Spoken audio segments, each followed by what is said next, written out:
नमस्कार, स्वागत है आपका। आप देख रहे हैं इंडिया डेली। आपके साथ मैं हूं शिवम दत्त मेहता और सिंहासन में आज हम बात करने वाले हैं बिहार की। अब देखिए, बिहार की राजनीति में इस बार महागठबंधन की ताकत पर बड़ा सवाल खड़ा हो गया है। क्या एकजुट हैं? वजह यह है कि सीट बंटवारे को लेकर घटक दलों के बीच चल रही तीव्र खींचतान। देश की प्रमुख पार्टियां आरजेडी, कांग्रेस और भारतीय कम्युनिस्ट पार्टी जो पहले साथ मिलकर लड़ने का दावा करती थीं, वो इस बार कम से कम 12 विधानसभा सीटों पर आमने सामने हैं, यानी आपस में मुकाबला होगा। सबसे खास बात यह है कि 6 सीटों पर तो सीधे सीधे आरजेडी और कांग्रेस के उम्मीदवार टकरा रहे हैं। ये यात्रा की तस्वीर आपको हम इसलिए दिखा रहे हैं कि याद करिए कि कैसे साथ में थे, साथ चल रहे थे, साथ संवाद कर रहे थे और लोगों से बात भी साथ कर रहे थे। तो ऐसा लग रहा था कि हम साथ साथ हैं और आगे भी हम साथ साथ रहेंगे। लेकिन अब जो है 6 सीटों से ज्यादा की 6 सीटों पर सीधे सीधे आरजेडी और कांग्रेस के उम्मीदवार टकरा रहे हैं। ये थोड़ा सा अब मामला अलग पड़ गया है, यानी वोट बैंक बंटने का खतरा है। ये डर का आशंका, उनको डर है ये कहीं वोट ना बढ़ जाए जिससे विपक्ष की हार संभव है। इस महागठबंधन के भीतर की फूट साफ दिख रही है, जो बिहार की राजनीति में एक बड़ा सियासी तूफान ला सकती है। विस्तार से जानते हैं उन सीटों और कारणों को जिनकी वजह से ये गठबंधन इस मोड़ पर पहुंच चुका है। तो चलिए आपको हम थोड़ा सा ग्राफिक्स के माध्यम से समझाते हैं क्या कुछ इसमें है। अब सीट बंटवारे की जंग के बारे में जानिए। 12 सीटों पर महागठबंधन की आपसी फाइट है, यानी कि आपस में ही कंपटीशन है। जब आप साथ हैं, साथ लड़ रहे हैं, तो फिर आपस में एक दूसरे के विरोध में क्यों हैं? 6 सीटों पर कांग्रेस आरजेडी आमने सामने है, ये बताया जा रहा है। तो भाई आमने सामने आप क्यों हैं? ये भी एक बहुत बड़ा प्रश्न है कि आप क्या अब एक साथ नहीं हैं? आप क्या साथ नहीं चल पा रहे हैं? क्या आपके बीच में सामंजस्य नहीं बन पाया? आपने चर्चा की, आपने बैठकें की, क्या आप फाइनलाइज नहीं कर पाए? ये अब जनता भी पूछ रही है और विपक्ष को तो मौका मिल ही गया है। विपक्ष यानी कि आप बात कर रहे हैं एनडीए की, जेडीयू की, तो उन पार्टियों को मौका है। अब हम बात करते हैं कि आखिर कौन कौन सी वो 6 सीटें हैं जिस पर कांग्रेस और आरजेडी में सीधी सीधी टक्कर होने वाली है। चलिए ग्राफिक्स के माध्यम से वो भी आपको हम बताते चलते हैं कि सीट जो है वो वैशाली की है, जहां पर अजय कुशवाहा आरजेडी वर्सेस संजीव कुमार कांग्रेस। तो यहां पर टक्कर होने वाली है, सीधी टक्कर है।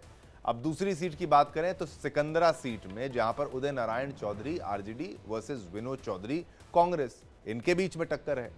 फिर अगली सीट की अगर बात करें तो कहलगांव, जहां पर रजनीश आनंद आरजेडी वर्सेस प्रवीण कुशवाहा कांग्रेस, इनके बीच में टक्कर है। अब अगली सीट की अगर बात की जाए तो सुल्तानगंज, जहां पर चंदन सिन्हा आरजेडी वर्सेस लल्लन यादव कांग्रेस, इनके बीच में आपस में टक्कर है। फिर जो सीट आती है वो सीट है नरकटियागंज, जहां पर दीपक यादव आरजेडी वर्सेस शाश्वत केदार पांडे कांग्रेस के, इनके बीच में आपस में टक्कर है। अब अगली सीट है वारसलीगंज, अनीता देवी आरजेडी से यहां पे वर्सेस है यहां पर मंटन सिंह कांग्रेस, तो इनके बीच में टक्कर है। अब इसी को लेकर कई नेताओं के बयान भी सामने आए हैं। चलिए सुनाते हैं उन्होंने क्या कुछ कहा है। आरजेडी वहां गठबंधन में है और आने वाले समय में अगर आरजेडी, कांग्रेस और जेएमएम अलग हो जाएं तो आश्चर्य नहीं होगा। कांग्रेस पार्टी और आरजेडी किसी के साथ सत्ता में साझेदारी नहीं कर सकते। एनडीए में सब कुछ ठीक है, इंडी गठबंधन में सब कुछ खराब है। देखिए, कोई महागठबंधन फटबंधन नहीं है, सब ठगबंधन है। वो गाना सुना था, चाय में डूबा बिस्कुट हो गया, तो ये लो पार्ले जी का बिस्कुट हो गया जो चाय में डूबे हुए हैं। खत्म, राहुल गांधी के शब्दों में, फिनिश, खत्म, हटा दो। ये वैसे ही खत्म हो चुके हैं, कुछ नहीं बचा है। झारखंड मुक्ति मोर्चा को लात मार के भगा दिया बिहार से, वो चुनाव नहीं लड़ेगी। वो सोच रही है कि झारखंड में अब रिश्तों पर पुनः विचार करेंगे। ये बिहार चुनाव का रिपल इफेक्ट होता है। भूकंप आता है ना तो झटके अलग बहुत दूर तक जाते हैं। इस चुनाव में भूकंप आएगा बिहार में, लेकिन झटके पूरे देश में फील होंगे और ये झटके कांग्रेस के लिए होंगे। अब अगर बात की जाए बिहार चुनाव की, तो बिहार का चुनाव केवल बिहार चुनाव तक ही सीमित मत करिए इसको। यहां पर आप इंडी गठबंधन की बात भी करिए, जहां पर ये जो तमाम दल हैं जो इंडी गठबंधन के हैं, ये आपस में साथ साथ नजर नहीं आ रहे। अब पड़ोसी राज्य झारखंड की अगर आप बात करें तो तो वहां से जेएमएम की तरफ से भी इशारा किया गया कि हम भी लड़ना चाहते हैं चुनाव, हम भी आपके साथ हैं, हम भी चुनाव लड़ेंगे। वहां उनकी बात नहीं बनी, तो फिर उनकी तरफ से ये कहा गया कि चलिए हम अब इंडिपेंडेंट जो है वो अपना चुनाव यहां पर लड़ेंगे और चुनाव उनके जो हम लड़ेंगे और उसके बाद सीधा सीधा हम जीत पाएंगे। लेकिन उनकी बात भी यहां पर नहीं बनी और उन्होंने फिर बैकआउट कर लिया, एक तरीके से वो पीछे हट गए। उनकी तरफ से ये कहा गया कि हमारे साथ धोखा हुआ है, धोखा आरजेडी और कांग्रेस की तरफ से दिया गया। अब इसका असर झारखंड पर भी पड़ सकता है क्या, ये भी बहुत बड़ा प्रश्न है। हमारे साथ एक्सपर्ट्स का एक शानदार पैनल कुछ ही पलों में आपके टेलीविजन स्क्रीन पर होगा, लेकिन इस वक्त हमारे साथ सुमित श्रीवास्तव जी हैं, प्रवक्ता बीजेपी के। सुमित जी, स्वागत है आपका, बहुत बहुत धन्यवाद, आपने अपना कीमती वक्त निकाला जी, धन्यवाद। लेकिन मुख्य बात यह है कि क्या हो रहा है अगर महागठबंधन की बात की जाए, क्या सीट शेयरिंग वहां पर नहीं हो पाई है, आपस में एक दूसरे के खिलाफ ये चुनाव लड़ रहे हैं और फिर ये टक्कर देने की बात करते हैं कि कड़ी टक्कर आपको दी जाएगी, जेडीयू को दी जाएगी, तमाम पार्टियों को दी जाएगी, लेकिन ऐसे कैसे टक्कर दी जाएगी, इस पर आपका कमेंट क्या है? देखिए, मैं विभिन्न चैनलों पे पहले भी कहता आया हूं कि ये बेमेल गठबंधन था, ये लठबंधन था, ये ठगबंधन था। कहीं का ईंट कहीं का रोड़ा, महागठबंधन ने कुनबा जोड़ा। सब अपने अपने व्यक्तिगत स्वार्थ और व्यक्तिगत हित के निहित एक साथ एक मंच पर आए थे और इनका जब व्यक्तिगत हित और व्यक्तिगत स्वार्थ नहीं सध पाया तो ये सब अपने अपने रास्ते अलग कर लिए। जेएमएम की आकांक्षा थी कि बिहार में उन्हें कुछ सीटों पर चुनाव लड़ने का मौका दिया जाएगा, वो काम नहीं हो पाया। तो अब राष्ट्रीय जनता दल और कांग्रेस को आंख दिखा रही है कि जब बिहार में आप इस तरह से कर रहे हो तो हम झारखंड में अब चुनाव के बाद समीक्षा करेंगे गठबंधन का क्या औचित्य है। दूसरी बात पे आते हैं तो इनके एक अलाई है मुकेश सहनी, जो टिकट बंटवारे के पहले कहते रहे कि महागठबंधन में हमें चाहे जितनी सीटें मिले हम 40 सीटों पर चुनाव लड़ेंगे। फिर उन्होंने कहा कि हम चुनाव ही नहीं लड़ेंगे, लेकिन फिर देखा हमने कि उन्होंने कई सीटों पर प्रत्याशी दिए हैं। तो ये तो इनका हाल है। और कांग्रेस और राष्ट्रीय जनता दल जो दो प्रमुख घटक है इस इंडी गठबंधन या कहे महागठबंधन की बिहार में, इन दोनों के बीच में करीब 1 दर्जन सीटों पर फ्रेंडली फाइट हो रहा है।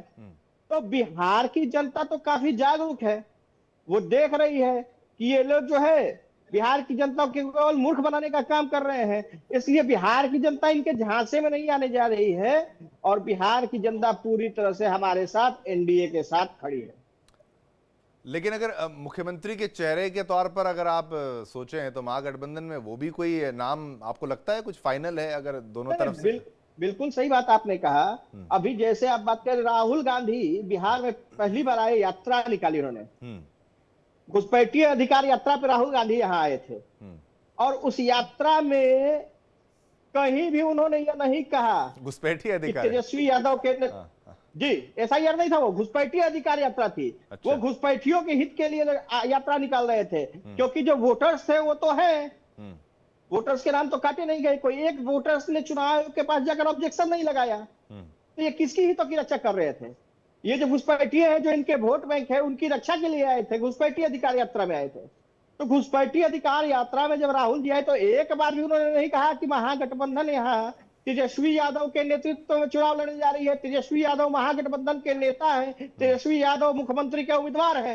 ये तो पहले से ही इनके यहाँ सरफुटबल चल रही थी। और मैं कह रहा था कि इब्तिदाई इश्क है, रोता है क्या, आगे आगे देखिए होता है क्या। अभी तो शुरुआत है साहब, थोड़ा पर्व खत्म होने दीजिए, चुनाव में पूरी तरह से जान लीजिए, महागठबंधन में और सरफुटबल दिखेगा। अभी अभी कांग्रेस के सारण के जिला के अध्यक्ष है, उन्होंने इस्तीफा दे दिया है कांग्रेस से। अच्छा, ठीक है। मतलब ये इसमें बड़ी बिग पिक्चर ये है कि देखिए, केवल मैं कह रहा हूं इसको बिहार चुनाव तक ही हम सीमित इसलिए नहीं कर रहे कि इंडी गठबंधन में कभी कुछ ठीक क्यों नहीं रहता, काफी लंबे समय तक अब कितने चुनाव यहां पर चले गए। अब ये समझना होगा कि भाई आगे कैसे इसका असर क्या झारखंड में भी पड़ेगा, क्योंकि इस तरीके से जो नाराजगी वहां पर जेएमएम की तरफ से जाहिर की गई। चलिए, और भी मेहमान हमारे साथ जो जुड़ चुके हैं उनका भी मैं स्वागत करना चाहूंगा। कुछ ही पलों में वो भी आपके टेलीविजन स्क्रीन पर होंगे। किशोर कुणाल जी, प्रवक्ता जेडीयू के हमारे साथ हैं, आपका धन्यवाद, आपने अपना कीमती वक्त निकाला। अंश वत्स जी हमारे साथ हैं, प्रवक्ता कांग्रेस पार्टी के, आपका भी शुक्रिया, आपने अपना कीमती वक्त निकाला। अनुकृति, प्रवक्ता जनसुराज पार्टी से, आपका भी बहुत बहुत धन्यवाद। चलिए अनुकृति जी, आपसे मैं शुरुआत कर लेता हूं। अगला प्रश्न आपसे, इस वक्त बिहार की राजनीति में क्या हो रहा है? महागठबंधन से आप शुरुआत कर सकते हैं कि भाई आपस में एक दूसरे के विरोध में अगर आप पार्टी कैंडिडेट्स खड़े करेंगे तो फिर ये पिक्चर अच्छी नहीं लगती है। जनता तक क्या संदेश जाता है कि आप आपस में सामंजस्य नहीं बना पा रहे हैं, तो फिर आगे चुनाव में क्या होगा, उसके बाद क्या होगा? सबसे पहले तो धन्यवाद बुलाने के लिए यहाँ पे, बाकी प्रवक्ताओं को बहुत बहुत प्रणाम। आप ये जो सवाल कर रहे हैं, ये सवाल एक दूसरे तरीके से भी पूछा जा सकता है कि जो एनडीए और एनडीए के बड़े बड़े नेता अभी जो कर रहे हैं बाकायदा, जैसे 80s की फिल्मों में मांडवाली होता था ना, गुंडे आके वो बोलते थे कि इसके हक में बैठ जाओ, इतने पैसे दिए जाएंगे। ये जो चल रही है ना चीज, जो प्रत्याशियों को खरीद फरोख्त करना, पहले होता था कि जब खत्म हो जाती थी चीजें इलेक्शन के बाद हॉर्स ट्रेडिंग होती थी, और अभी जो है खरीद फरोख्त चालू हो चुकी है। आपको सवाल जन स्वराज के प्रवक्ता से इस बार भी करना चाहिए, क्योंकि इस गठबंधन में क्या चल रहा है, वो मैं आपसे राय लेना चाहता हूँ। अब सवाल वो कैसे तो करना आपको चाहिए, मालूम ही वो चल करना जाएगा। चाहिए। कांग्रेस मांडवाली बैठी हुई है बताने के लिए, कहाँ से मांडवाली? कांग्रेस बैठी हुई है बताने के लिए। हाँ। आपको अगर जनसुराज को आपने यहाँ पे बुलाया है और आप बीजेपी के प्रवक्ता को इतने लंबे चौड़े टाइम देते हैं, 2 नहीं मिनट नहीं, तक वो उनकी बातें देखिए सुनते रहते देखिए हैं, अनुकृति तो जी, आपको मैंने कितनी बात आपसे भी शुरुआत सुननी, क्यों मेरी करी? बात भी सुनना चाहिए। नहीं मैं बड़ा जी। आपकी बात में राय- सुनूंगा। राय- उन्होंने नहीं, मुझे नहीं, ये नहीं राय- पूछा, राय किसी भी आम बीजेपी बिहारी, के किसी भी प्रवक्ता आम ने बिहारी मुझे की ये नहीं राय- पूछा कि आपने सवाल ऐसा पूछा या वैसे पूछा। किसी मैंने भी- तो बड़ी किसी सरल भी तरीके बिहारी से की राय क्या होगी? मैंने आपकी राय किसी पूछी, भी बिहारी- आपने राय में किसी उसका भी क्या बिहारी की रायता राय बना क्या दिया, होगी? राय का नहीं, राय किसी का भी आपने राय- रायता नहीं, बना एक दिया। मिनट, आप नहीं, कह रहे नहीं, सवाल नहीं, ऐसा किसी वैसा, भी- मांडवाली हॉर्स ट्रेडिंग, कहाँ चले किसी गए आप? भी मैंने बिहारी आपसे की शुरुआत किसी करी। भी- बीजेपी को किसी वक्त भी इसलिए बिहारी दिया, वो की जुड़े बहुत पहले थे। कृपा है आपने किया, मैं बहुत क्लियर कर कृपा है दूं। आपने कि आपने शुरुआत की, आप लोगों ने बुलाया है। हम लोग खुद की मर्जी से नहीं आए, हम लोग को बाकायदा इनवाइट किया गया फिर है। वही इसलिए बात कर रहे हैं। आप एहसान किस नहीं मूड कर से रहे आई मुझसे हैं सवाल अनुकृति जी? करके। मैं एक बात सवाल क्लियर करके कर आप देता हूँ। एहसान आप नहीं कर लड़िएगा रहे मेरे हैं। से, आप लड़िएगा मेरे से। नहीं, मैं ये मैं कह कोई दूं, लड़ाई नहीं कर रही हूं। बीजेपी आप ये प्रवक्ता सवाल को मुझसे अरे किस तरह बीजेपी का सवाल प्रवक्ता कर रहे को हैं? मैं क्या समय बताऊं? ज्यादा गठबंधन की दिया। बात अगर है, आपको ये गठबंधन से लगता पूछिए। है समय ज्यादा गठबंधन से दिया, आपको पूछिए। लगता है, उसका कारण बता दूं, जी। वो पहले ज्वाइन किए थे समय से। ये ठीक है। जी हाँ, जी बस। जी, ऐसा है हाँ, कि 4 बजे चलिए। मुझे समय दिया गया था, मैं चलिए 3:55 चलिए, मैं कोई भी आ बात, गई आइए थी। ना, आइए ठीक है, ना। हाँ, और एज अ फ्रेम नहीं आया था, बिहारी फ्रेम नहीं आया था। कोई हमें कोई अच्छा थोड़ी लगता, हम सभी से आपसे। आपकी टेक्निकल आप कहाँ प्रॉब्लम टेक्निकल में से चले मैं गए क्या मैडम? कर आपने सकती जवाब हूँ? नहीं दिया, प्रेम महागठबंधन नहीं पर आया था, सवाल आप ही था। बोल रहे हैं, आपको मैं जवाब दे रही हूँ। जवाब ये है कि किसी भी बिहारी के लिए ये चेस की बिसात की तरह जो ट्रीट कर रहे हैं हमारे प्रदेश को, बहुत शर्मनाक है। ये राजा मंत्री चोर सिपाही ये गेम होता था, उसमें चिट निकलती थी कि कौन अच्छा। कहाँ किसका कितना नंबर आया है, सिपाही सिपाही चोर को पकड़ो, ये वो बना चुके हैं ये लोग हमारे प्रदेश को। बिल्कुल ये शर्मनाक बात है। कौन लोग? एक दूसरे के प्रति जो भी इस तरह से गठबंधन में कर रहे हैं, चाहे वो एनडीए हो जो खरीद रहे हैं लोगों को, चाहे वो इंडिया ब्लॉक हो जो कि अपने में ही तय नहीं कर पा रहा है कि कौन बिहार के लिए कितना जरूरी है, किसको कहां से लड़ना चाहिए। ये सारे लोग बिहार को अपने बिल्कुल जागीर की तरह ट्रीट कर रहे हैं। और जो भी असली बिहारी है, जो भी सच में मोहब्बत करता है बिहार से और राजनीति नहीं अभी कर रहा है, उसको बुरा लग रहा है इस बात का। ये तो बिल्कुल कॉमन सेंसिकल आंसर है। इस पे राय क्या? इस पे तो एक छोटा सा ही जवाब हो सकता है कि गलत है। It's as simple as that. And लानत है, बाकी जो लानत मैंने है उसमें जो add महागठबंधन में किया, हो वो रहा है ऐड उस किया क्योंकि आप लोग बहुत सारे मीडिया वाले ऐसे भाई लोग हैं जो आप लोग ये सवाल तो करेंगे ही नहीं कि अमित शाह क्या कर रहे हैं दानापुर के अदना से प्रत्याशी व्यापारी के साथ, धर्मेंद्र प्रधान क्या कर रहे हैं हाथ मिला के, अभी इन लोग कर क्या रहे हैं, एक एक घंटे में गायब कर देना, ये वो कर रहे हैं जो कि एक्चुअली अभी निर्वाचन आयोग को संज्ञान में लेकर इन पे एक्शन करना चाहिए। मैं एक चीज बता पैसे देता से हूं, खरीद रहे हैं ये लोग। मीडिया 3 आदमियों का नाम मैं अरे आपको मेरी अभी बात तो बता सुन देती हूँ। लीजिए, मेरी बात सुन लीजिए। जी। मीडिया क्या है? जी। मीडिया एक दर्पण है। हम आपको बुलाते हैं, सभी को बुलाते हैं, सभी को बराबर का मौका देते हैं। दर्पण और मेरा में तो भी ये, थोड़ी खरोच आपने आ बोला, गई है। आपने बोला, आपकी बात पहुंच गई। थोड़ी- अब मीडिया ये करती जी। है, मीडिया वो करती है। इतनी बुरी अगर मीडिया बात होती तो फिर बात मीडिया की पहुंचाने आवश्यकता का नहीं तरीका होती। भी तो है। हाँ, बात मीडिया पहुंचाने का तरीका भी होता है। बात आपसे पहुंचाने मैं का बड़ा सरल कोई तरीका तर्क है। नहीं कर रही हूँ। मेरे से तो कम से कम आप ये Distorted lens- मेरे शो में तो आप ये distorted lens हो रहा है महसूस बहुत कर ही नहीं जगह। होंगी कि कोई भेदभाव नहीं है। बीजेपी के प्रवक्ता पहले आए, उनको मौका, फिर आपको दिया, आपको सम्मान दिया। अब इसमें क्या है? अंशुवत्स जी, क्या महागठबंधन में जो कुछ हो रहा है वो ठीक नहीं है, लानत है? एक तरीके से उन्होंने आपके लिए भी कहा और बाकियों के लिए भी कहा, लेकिन क्या वाकई लानत होनी चाहिए? देखिए, सबसे पहली बात मैं यही कहना चाहूंगा कि इंडिया गठबंधन में सब लोग एक साथ हैं। अगर कहीं खटास की बात करूं या अगर मैं कहीं पे गांठ की बात करूं तो वो इंडिया गठबंधन में है। फिर चाहे वो बात हो, आपने नीतीश जी को कोक भवन में भेज दिया, आपने मांझी जी को कहा कि अब वो बगावत पे आ चुके हैं। मांझी जी ने तो खुल के कहा हमें काम का क्या, हम जो है अब इसका खामियाजा जो है इंडिया गठबंधन को भुगतना पड़ेगा। उपेंद्र कुशवाहा जी जो है वो बार बार दिल्ली जा रहे हैं, अमित शाह जी से मुलाकात कर रहे हैं, तो गांठ अगर कहीं पे तो वो है एनडीए में। अभी इन्होंने बात की बीजेपी के प्रवक्ता की, मैंने बात को सुना, उन्होंने कहा कि दर्जन भर सीट पे जो है हम लोग एक दूसरे से ही लड़ रहे हैं। तो मैं आपकी जानकारी दुरुस्त करने के लिए बता दूं तो अब हमारा जो है, हम सभी सीटों पे हमारी एकदम अंडरस्टैंडिंग एकदम क्लियर हो चुकी है। कांग्रेस ने भी कई जगह से विड्रॉ किया, आरजेडी ने भी कई जगह से विड्रॉ की है, वीआईपी ने भी कई जगह से विड्रॉ किया। तो ऐसा कहीं पे कुछ नहीं है, सिर्फ जो है हमारी 4 सीट जो ऐसी है जो पे फ्रेंडली फाइट है, वो अगर आप एंड वक्त पे जाएंगे तो वो भी हमारा एकदम पूरा सुलझ नहीं, जाएगा। तो फ्रेंडली हमारा फाइट कहीं पे क्या कुछ होती नहीं है साहब? ये कोई मैच थोड़ी ना कर रहे हैं। फ्रेंडली फाइट क्या हो गई? आप नहीं, आपस फ्रेंडली में फाइट, हाँ मैं आपको जानकारी के लिए मैं बता दूं तो अगर आप जम्मू कश्मीर में जाएंगे जहां पे इंडिया गठबंधन ने अपनी सरकार बनाई है, उसी प्रदेश में अगर आप जाएंगे तो वहां पे 5 सीट ऐसी थी जहां पे फ्रेंडली फाइट रही थी। फ्रेंडली फाइट ऐसा होता है क्योंकि जो भी गठबंधन, कोई भी दल जो जीतने वाला होता है, वहां पे सभी दल चाहता है कि उसके भी वहां पे भागीदारी हो। वो सब लोग सोचते कि सभी प्रत्याशी सोचते हैं कि हम लोग भी जीत सकते हैं। तो इस वजह से जो ऐसी कई सीट होती है जहां पे फ्रेंडली फाइट होती है। अगर आप बात करेंगे तो पिछले कई चुनावों में तो एनडीए में भी कई कई राज्यों में फ्रेंडली फाइट रही है। तो आप ऐसे मत कहिए कि ऐसा कुछ नहीं होता। जम्मू कश्मीर नहीं, इंडिया पर गठबंधन ने ही क्या जीता है ना। एनडीए में हो रही है फ्रेंडली फाइट इस बार?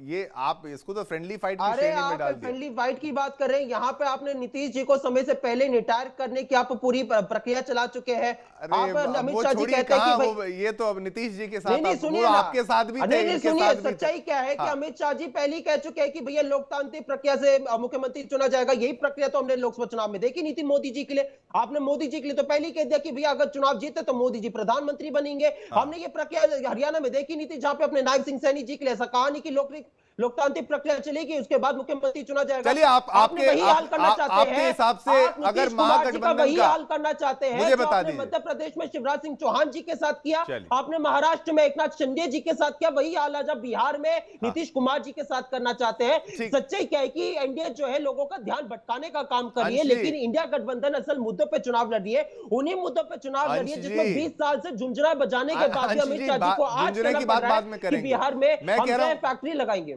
आपने आरोप लगाया, चेहरा कौन वाला? अब आप भी बता दीजिए, महागठबंधन का चेहरा कौन है, सीएम कौन है? नहीं, हमारे यहाँ पे तो अगर मैं आपसे अगर एक सवाल पूछूं तो नहीं, आपको क्या अगर इंडिया गठबंधन, नहीं सुनिए ना, अगर मैं आपसे मैं सवाल आपसे पूछूं सवाल इंडिया पूछ रहा हूं, मेरे से ही सवाल पूछ लेंगे तो बात अरे क्या आप मुझे होगी? बोलने तो दीजिए, बोलने तो दीजिए, आप हाँ, बोलने तो बोलिए दीजिए ना। बोलिए बोलिए। अगर मैं आपसे एक सवाल पूछूं, अगर इंडिया गठबंधन की सरकार बनती है तो मुख्यमंत्री के चेहरे पे आपका सबसे पहला नाम किसका आता है? आपको जवाब मिल जाएगा, वही हमारे चेहरे, जिसकी ज्यादा सीटें होती है उसी हिसाब से होता है, मुख्यमंत्री बनता है। अब यहाँ पे बीजेपी की तरह तो है नहीं कि आप जो मुख्यमंत्री संवैधानिक संस्थाओं को जो है, संवैधानिक पदों को आप अपने जो है मोहरे समझ के अमित शाह जी चलाएं। अरे तो तो वहां बोल पे क्यों नहीं इंडिया देते गठबंधन में तो होता अंश नहीं जी? है। बोल क्यों नहीं देते?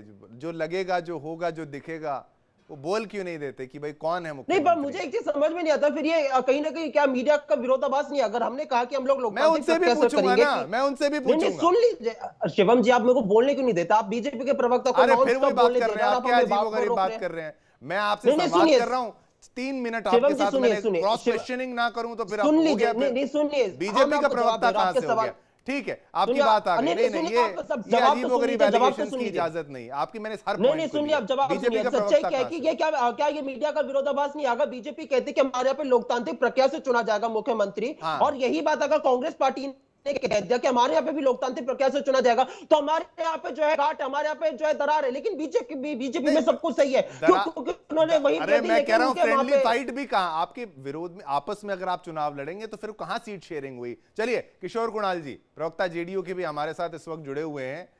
एक तो फ्रेंडली फाइट भी मुझे थोड़ा समझा दीजिएगा। नहीं, मैंने आपकी बात को सुना। देखिए, एक तो मैं ये बार बार कहूं कि आप मीडिया को किसी खेमे में मत डालिए। हम हर किसी से प्रश्न करते हैं, हमें किसी से कोई लाभ नहीं होता। कोई हमारे बैंक खाते में कहीं कोई मीडिया चैनल के पास पैसे बैंक में आते नहीं, किसी प्रवक्ता के तौर पर हम नहीं बैठते हैं यहाँ पर। हमारी जो कमाई है, मेहनत की कमाई है, मेहनत की रोटी खाते हैं। ये एलिगेशंस अच्छे भी नहीं लगते। किसी पार्टी से जुड़ाव किसी मीडिया पर्सनल का नहीं होता है। किशोर कुणाल जी, आप अपनी राय को रखिए, थोड़ा सा ये इधर उधर लेके जा रहे हैं। हाँ, शिवम जी नमस्कार। मैं सारे विद्वान प्रवक्ताओं को सुन रहा था। अंश जी नीतीश जी की चिंता कर रहा है, नीतीश जी की चिंता बिहार की जनता कर रही है। 13 करोड़ जनता, 6 करोड़ वोटर नीतीश कुमार जी की चिंता कर रही है। जिस तरह से 5 बार नीतीश कुमार जी को बिहार की जनता ने जनादेश के माध्यम से अपना नीति निर्धारक चुना है, उसी प्रकार 2025 में भी बिहार की जनता नीतीश कुमार को पुनः अपना जनादेश देगी और नीतीश कुमार जी पुनः सत्ता में आएंगे, सरकार में आएंगे और बिहार की सेवा करेंगे। दूसरी बात, मैं अनुकृति जी को भी सुन रहा था, बहन है, काफी अच्छा बोलती है, लगातार 3 मिनट तक बोलती रह गई वो कि हमें टाइम क्यों नहीं मिला, टाइम क्यों नहीं मिला। जो टाइम मिला उसमें भी बोल नहीं पाई। वो बार बार दानापुर का रेफरेंस दे रही थी। मैं दानापुर की कुछ घटनाओं का चर्चा भी कर लेता हूँ। जो अनुकृति जी बता रही है उससे ठीक मामला है। दानापुर में इन्होंने एक प्रत्याशी को शॉर्टलिस्ट किया था, जिस प्रत्याशी का नाम है संजीव श्रीवास्तव। उस प्रत्याशी को बुलाया भी गया था, किसान जी मिले भी थे। मिलने के बाद उनका कोई पीएस है आदित्य को उन्होंने कहा था कि भाई श्रेयांशी नाम की एक काम कर रही है उनके यहाँ जो भी है, क्योंकि मैं बता दूं कि जन स्वराज एक दल है और जीएसपीटी एक कंपनी है। जीएसपीटी यानी जन स्वराज प्राइवेट लिमिटेड। और आपको जानकर आश्चर्य होगा, मैं आपके मंच के माध्यम से पूरे बिहार को बताना चाह रहा हूँ कि जन स्वराज को ऑपरेट करने का काम जीएसपीटी कंपनी ही कर रही है। तो बहुत ही हास्यास्पद घटना है कि एक कैंडिडेट को सिर्फ नहीं पहुंचने के कारण टिकट काट दिया गया और भाजपा का मंडल अध्यक्ष मिस्टर अखिलेश साहू जो भाजपा के मंडल अध्यक्ष थे, उनको रातों रात बुलाकर टिकट दे दिया गया। ये जन स्वराज का कार्य पद्धति है, ये जन स्वराज का कैंडिडेट को चुनने का तौर तरीका है। और वो अखिलेश साहब किसी कारण से कहीं चले गए और उनका नॉमिनेशन नहीं हो सका। तो जो प्रशांत किशोर जी 245 सीट यूएसपी लगा रखे थे, रट रहे थे कि हम 245 सीट पे चुनाव लड़ रहे हैं। बहुत ही सुखद आश्चर्य है कि एक कैंडिडेट उनका नॉमिनेशन नहीं फाइल कर सका। 2 कैंडिडेट कल अपना नॉमिनेशन वापस ले चुका है और ऐसा सुनने में आ रहा है तकरीबन 87 कैंडिडेट ऐसे हैं जो अलग अलग पार्टियों को या तो सपोर्ट करने जा रहे हैं या फिर अपना नॉमिनेशन वापस ले रहे हैं। यानी कि जनसुराज में ठीक नहीं है सब कुछ। ये जनसुराज की सच्चाई है। तो मैं इतना ही कहना चाहता हूँ कि प्रवक्ता जो भी हो, जिस दल के भी प्रवक्ता हो, अपनी बातों को रखें। एलिगेशंस लगाने से कुछ नहीं होता है। जहां तक नीतीश कुमार जी की बात है, मैं बिल्कुल स्पष्ट कर दूं अंश जी, कांग्रेस के लोगों को नीतीश कुमार जी की चिंता नहीं करनी चाहिए। नीतीश कुमार जी की जनता नीतीश कुमार जी के दल के लाखों कार्यकर्ता कर रहे हैं, करोड़ों बिहारी कर रहे हैं और हम लोग नीतीश कुमार जी को पुनः बिहार की जनता तय कर चुकी है पुनः जनादेश के माध्यम से। माननीय नीतीश कुमार जी अंश कह रहे हैं कि भाई लोकतांत्रिक तरीके से नारे को पुनः साकार करेंगे। अंश ने कहा लोकतांत्रिक तरीके से सीएम का चुनाव होगा। ये बात अगर कही जाती है तो भाई वो कह रहे हैं हमसे भी नाम क्यों पूछा जाता है, वहां से नाम नहीं पूछा जाता। मैं बिल्कुल स्पष्ट कर दूं, सभी दल के प्रमुखों ने स्पष्ट तौर पर अनुकृति जी आपकी आवाज अभी देंगे एक एक करके। हाँ, जो उन्होंने एलिगेशन दिए जवाब दीजिएगा एक एक करके। क्या? हाँ, मेरे लिए सवाल है। आप ही के लिए, आप वो कह रहे हैं जो अंश की तरफ से जो पूछा गया था। अंश वत्स साहब को महागठबंधन की चिंता करनी चाहिए। आज ही उपेंद्र कुशवाहा साहब ने स्पष्ट तौर पे कहा है कि माननीय नीतीश कुमार जी ही अगले मुख्यमंत्री होंगे। चिराग पासवान जी ने ही आज कहा है कि नीतीश कुमार जी को मुख्यमंत्री बनाने के लिए इस बार लोक जनशक्ति पार्टी चुनाव लड़ रही है। भाजपा के सभी बड़े छोटे नेताओं ने कहा है कि 25 से 30 फिर से नीतीश कुमार ही मुख्यमंत्री बनने जा रहे हैं। तो जिस अमित शाह जी के एक बयान को ये लोग एजेंडा बनाकर अपनी व्याख्या कर रहे हैं, अमित शाह जी गृह मंत्री हैं और उन्होंने एक विधायी प्रक्रिया भी वर्णन किया। विधायी प्रक्रिया यही होता है, चुने हुए प्रतिनिधि आते हैं और विधायक दल का नेता या लेकिन ये है ना कि ट्रस्ट फैक्टर उतना है कि नहीं अब नीतीश जी को लेकर ये संदेश ना चला जाए, ये कांग्रेस की तरफ से बिल्कुल ट्रस्ट है। आप देखें ना, हमारा ट्रैक रिकॉर्ड देखें, हमारा जो टाइमलाइन देखेंगे, सबसे पहले हमने गठबंधन अनाउंस किया, सबसे पहले हमने टिकट अनाउंस किया, सबसे पहले हमने चलिए अनुकृति कुछ कहना चाहती है आपके एलिगेशंस पर। अनुकृति कुछ कहना चाहती है। हाँ, बोलिए। क्योंकि शिवम जी, मैं देख रही हूँ कि ये जो किशोर जी जो है जेडीयू के, इन्होंने अपनी 1 सेकंड बात कहकर फिर लगातार एक एलिगेशन लगाते हुए आपका 3 मिनट तक बाकायदा अटेंशन रखा अपने ऊपर। आप बिल्कुल छोटे से क्यूट से बच्चे की तरह इनकी बात जी अरे मैं छोटा सा क्यूट सा बच्चा ही हूँ, क्या करूँ मैं क्या छोटा सा क्यूट सा। अनुकृति जी, मैं एक चीज आपको बताऊं, आप मुझे छोड़ दीजिए, आप 2 मिनट बोलिए। आप मुझ पर एलिगेशन लगाना छोड़ दीजिए, आप बोलिए कंटिन्यूस, मैं कुछ नहीं रोकूंगा। मुझे छोड़ दीजिए, बोले जा रहे थे मेरे पीछे मत पड़िए। Don't shoot the messenger. Don't shoot the messenger. आप अपनी बात को रखिए। Suraj, no, you guys are not the messengers anymore. You guys are the propagandists. Jan Suraaj professional See, if team you- नाम है। पहले सुनिए, तथ्य सुनिए, फैक्ट सुनिए। जन सुराज प्रोफेशनल टीम नाम है, प्राइवेट लिमिटेड नहीं होता, इनको मालूम भी नहीं है, अंग्रेजी भी नहीं आती ना हिंदी आती है, और झूठ पे झूठ। दूसरा, लगातार ये बोलते रहे ना कि इन्होंने टाइम मांगा, टाइम और कुछ बोल नहीं पाई, और उसके बाद इतना अपना लंबा चौड़ा आंसर दिया, और इनको क्या मालूम है दानापुर में क्या चल रहा है। हमको तस्वीर मालूम है ना कि अमित शाह से कौन हाथ मिला रहा है, धर्मेंद्र प्रधान से कौन हाथ मिला रहा है, ये क्या बात कर रहे हैं, अपने कुछ बता नहीं पाए। जनसुराज से इतना भयभीत हो गए हैं ये लोग कि प्रत्याशियों की खरीद फरोख्त शुरू हो गई है, इसको भी जस्टिफाई कर रहे हैं। इसको ये लोग जस्टिफाई कर रहे हैं ये बोल के कि हमको पता है, इनको कुछ नहीं पता है। ये जिस फोन की बात कर रहे हैं या जिस आदमी की ये बात कर रहे हैं, इनको जीरो नॉलेज है। जिस तरह की झूठी इनकी पार्टी है ना, बीजेपी अभी बड़े भाई की भूमिका में आ चुकी है, जेडीयू को तो नस्तनाबूद कर रही है बीजेपी बिहार में आके। हम लोग भी नीतीश जी की इज्जत करते हैं, नीतीश जी की पार्टी को इतना ध्वस्त होते हुए देखकर हमें भी बुरा लग रहा है, लेकिन ये बीजेपी की भाषा बोल रहे हैं अब ये लोग सब।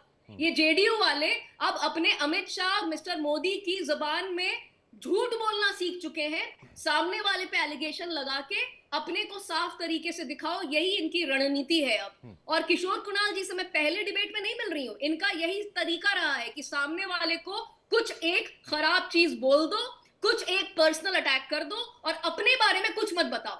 एक लाइन इन्होंने जेडीयू की अभी तक बोली है कि सबको मालूम है कि नीतीश जी सीएम बनने वाले हैं, उसके अलावा ना अपनी कोई टैक्टिक्स बताई, ना स्ट्रैटेजी बताई, ना ये बताया कि बीजेपी 130 सीट के साथ बीजेपी लड़ रही है, आपकी और बात हुई 101 पूरी, सीट दी आपकी है बात हुई जेडीयू पूरी, को। आपकी बात हुई पूरी। Thank you very much. हम मैसेंजर हैं, आपने प्रोपेगेंडिस्ट कैसे बोल दिया? अनुकृति जी, आपने प्रोपेगेंडिस्ट कैसे बोल दिया? कैसे बोल दिया? मीडिया के पास जाना छोड़ दीजिए, मीडिया के पास जाना छोड़ दीजिए। आपकी पार्टी बोले मीडिया के पास नहीं जाएंगे। कौन सा प्रोपेगेंडा किया हमने? हमने कौन सा प्रोपेगेंडा किया? हमें बताइए, कौन सा प्रोपेगेंडा किया? कैसे जर्नलिस्ट को आप बोल सकते हैं? कैसे आप ऐसी बात कर सकते हैं? The fact that you're not listening to me is ईमानदारी का पैसा खाते हैं। I'm listening to you. I was giving you due respect.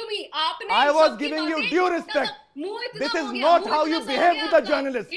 This is not how you behave with a journalist. Let me make it very clear to you. Don't call me propagandist. Don't call me propagandist. आप ऐसा नहीं बोल सकती। Media की बदनामी नहीं कर सकते आप लोग, ये मैं बड़ा क्लियर कर दूं। मीडिया की तरफ से कोई ऐसा नहीं बोल सकता, बड़ा क्लियर। सबको बराबर का समय यहां पर दिया गया, कोई भी मीडिया को लेकर ऐसे सवाल ना करे।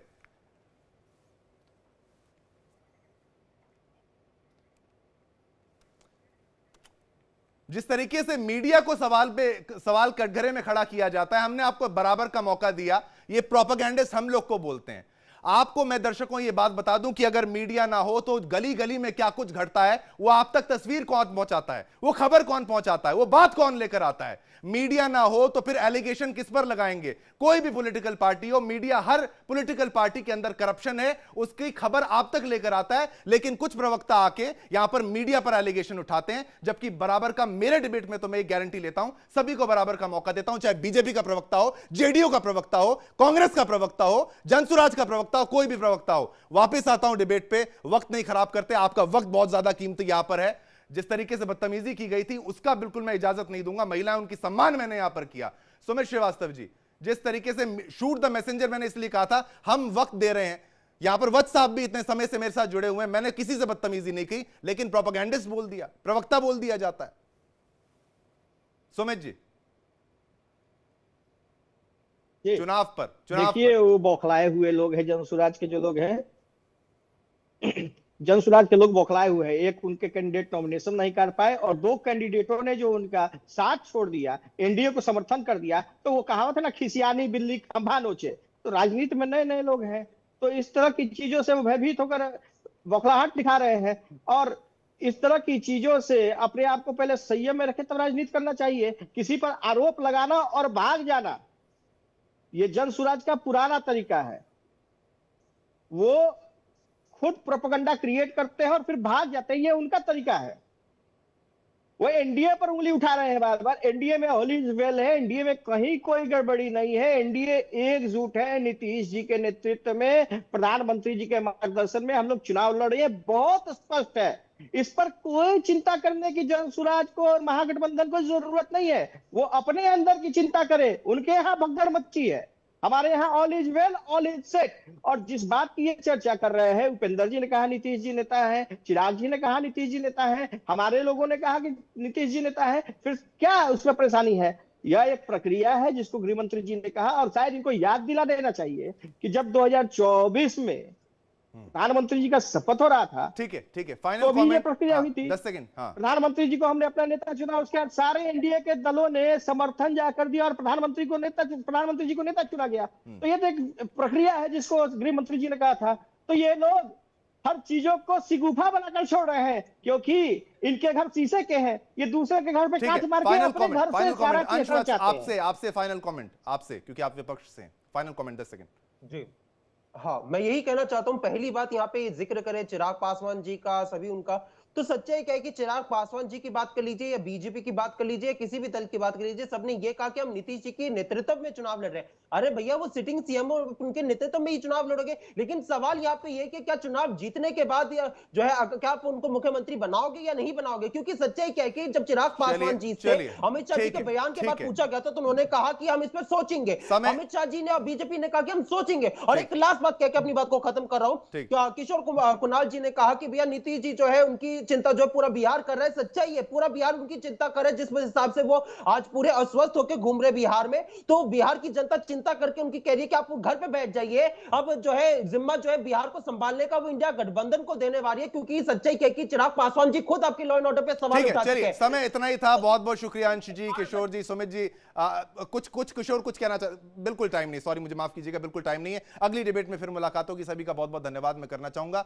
जो प्रश्न बार बार मैं कहता हूं, जिस तरीके से मीडिया पर कुछ प्रवक्ता सवाल उठाते हैं, बड़ा क्लियर कर दें, किसी भी पार्टी से कोई भी चैनल बिलोंग नहीं करता है। वो आपके हित की बात कही जाती है। आप आरोप लगाएं, एलिगेशन लगाएं, तो मैं उन प्रवक्ताओं के लिए भी कहूंगा कि आप आईना अपने पास रखें और फिर आप सवाल अगला फिर किया करें। वक्त है एक छोटे से ब्रेक का, छोटा सा ब्रेक लेंगे, तुरंत वापस आएंगे। खबरों का सिलसिला लगातार जारी रहेगा। इंडिया डेली अब आपके स्मार्ट टीवी पर भी मौजूद है। इंडिया डेली 24/7 अब इन सभी प्लेटफॉर्म्स पर लाइव देखें।